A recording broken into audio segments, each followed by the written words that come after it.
पिछड़ा वर्ग मोर्चा की बैठक में हिस्सा लेने के लिए मैं आया हूं। पिछड़ा वर्ग मोर्चा की प्रदेश कार्यकारिणी की बैठक हो रही है और उसमें उनके राष्ट्रीय अध्यक्ष के लक्ष्मण जी, प्रदेश अध्यक्ष कर्णदेव कंबोज जी, हमारे केंद्रीय मंत्री स्थानीय सांसद कृष्णपाल गुर्जर जी और हमारे संगठन मंत्री रविंद्र राजे जी भी हैं। मुझे भी इसमें हिस्सा लेना था और अभी हिस्सा लेने के बाद मुझे पहुंचना है समालखा, क्योंकि इस बैठक की रिपोर्टिंग तो इसी मोर्चे के पदाधिकारी करेंगे। समालखा में कल, इसमें फरीदाबाद भी शामिल है, 6 लोकसभा क्षेत्र के शक्ति केंद्र प्रमुखों की बैठक हो रही है, जिसमें 2715 शक्ति केंद्र प्रमुखों को बुलाया है।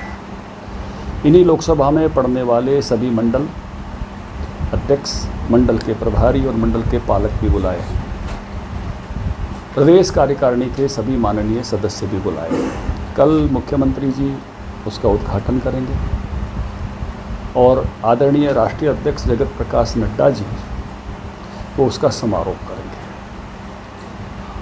इसमें दिन के समय में हमारे राष्ट्रीय उपाध्यक्ष चौदान सिंह जी, हमारे राष्ट्रीय सह संगठन मंत्री शिव प्रकाश जी भी संबोधन करेंगे। ये कार्यशाला है जो सुबह 10 बजे शुरू होकर शाम को 5:30 बजे तक संपन्न होगी। इस कार्यशाला को हम बहुत ही एक अलग तरीके से आयोजित कर रहे हैं। डिजिटली हाजिरी लगेगी सबकी। हर आने वाले को जो आईडी कार्ड मिलेगा उस पर एक क्यूआर कोड है। क्यूआर कोड से ही उसकी हाजिरी लगेगी। जो उसकी आईडी बनी है वो व्यक्तिगत डाटा सीधा भेजने से नहीं बनी है। पार्टी का सरल पोर्टल है, उस पर सबके नाम चढ़े हैं, सबके फ़ोटो चढ़े हैं, सबका नंबर वेरीफाई हुआ है। उसी के आधार पर आईडी जनरेट हुई है। ये काम की एक तरह से इस ग्रुप की शुरुआत है। इसको नीचे उतरना है या काफ़ी बड़ी मात्रा में उतरा हुआ है। वो है त्रिदेव। मंडल से नीचे हर शक्ति केंद्र के प्रमुख के पास 5 बूथ हैं और हर बूथ पर 3 त्रिदेव हैं, बूथ अध्यक्ष, बूथ पालक, PLA2। और अब उससे नीचे जाना है। वोटर लिस्ट में जितने पन्ने हैं, हर पन्ने का एक प्रमुख जो बनने लग रहा है। उसी काम को 6 अप्रैल तक संपन्न करना है। जिनका पहले संपन्न होता जाएगा वो सब उसकी कार्यशाला करेंगे। ऐसी 4 कार्यशालाएं आयोजित हो चुकी हैं, जगाधरी, यमुनानगर, सढौरा और अपनी अम्बाला शहर। 5वीं कार्यशाला मेरी है बादली में 26 तारीख को। ये सभी को दायित्व दिया गया है कि इस सब को संपूर्ण करना है काम को 6 अप्रैल तक, और जो आपका काम पूर्ण होता जाए फिर आपको अपने कार्यशालाओं की श्रृंखला चलानी है। 6 अप्रैल का दिन हमने एक लक्ष्य रखा है कि हम सब 4 लाख पन्ना प्रमुख बनाकर 1 लाख उससे ऊपर का कैडर है जो मंडल में है, ज़िले में है और प्रदेश में है, इन सब के घरों पर एक साथ 6 अप्रैल को सुबह पार्टी का ध्वज फहराएंगे।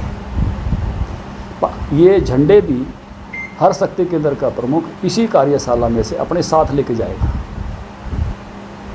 इस कार्यशाला के 2 हिस्से करने पड़े हमको, क्योंकि इतने लोगों की एक साथ बैठने की जगह कोई इंडोर नहीं थी।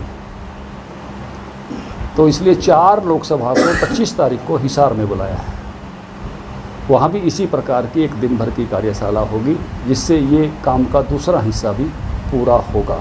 तो ये पार्टी के संगठन को पन्ना तक पहुंचाने का काम चल रहा है। उस काम की मध्यावधि आकलन और तीव्रता के लिए कार्यशाला है।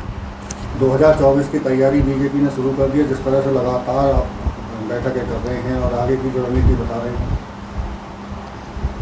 संगठनात्मक संरचना को हम उस लेवल तक ले जाना चाहते हैं जिस लेवल से गुजरात में 27 साल बाद फिर से सरकार बनी है। आपको याद होगा जब मैं अध्यक्ष बना था, मैंने अपने पहले भाषण में यही कहा था कि संगठनात्मक संरचना को हम वहाँ तक ले जाएंगे जैसे गुजरात में है।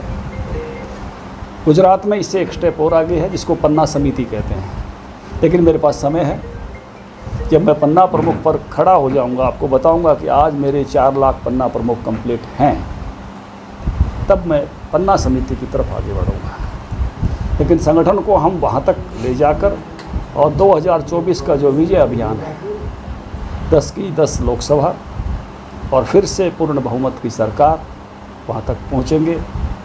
और इस लक्ष्य को अभी अमित शाह जी आए थे तो उन्होंने वहाँ सोनीपत में, करनाल में इसी कैडर के कार्यकर्ता थे। करनाल में शक्ति केंद्र प्रमुख थे और सोनीपत में तो बूथों के पालक थे, यानी जो 1800 बूथ हैं हमारी सोनीपत लोकसभा में, हर बूथ से एक कार्यकर्ता आया हुआ था, बूथ पालक।